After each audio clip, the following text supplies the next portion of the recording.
An iconic Toronto music venue is getting a major facelift. These fire escapes will be removed, the pollution-stained walls scrubbed, giving way to a sparkling new Massey Hall. Today we got a sneak peek of what the future will look like for one of the crown jewels of Toronto's live music scene. The building was opened in 1894 to the public by Hart Massey as a place of civic engagement, as a place for the community to come, and as a concert hall. So this revitalization will put Massey back in the center of that kind of cultural civic engagement hub. So let's go in. Let's go in. Yeah. Yay.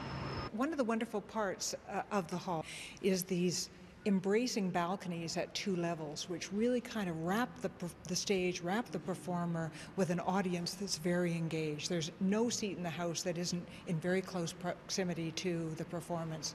So we're going to actually mirror that on the ground floor. We're going to create what's called a parterre.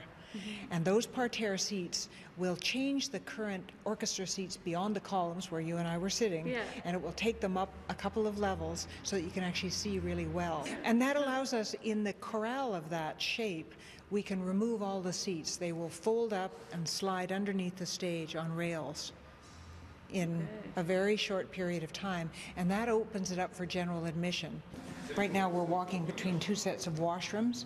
Are you guys going to keep all this? Well, we're going to keep some parts of it. We're going to keep the best parts of it. Okay. It's a little, but we're going to open this up. We're going to remove some of these columns that make it hard to use the space. So what we have directly across from us here is an 8,000 square foot piece of land on which we will build this new 7-story tower.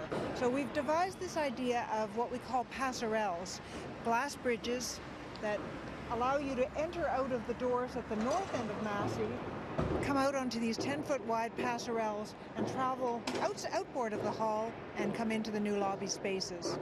We're gonna miss you if you go. Why do you think it's a good idea to revitalize this space?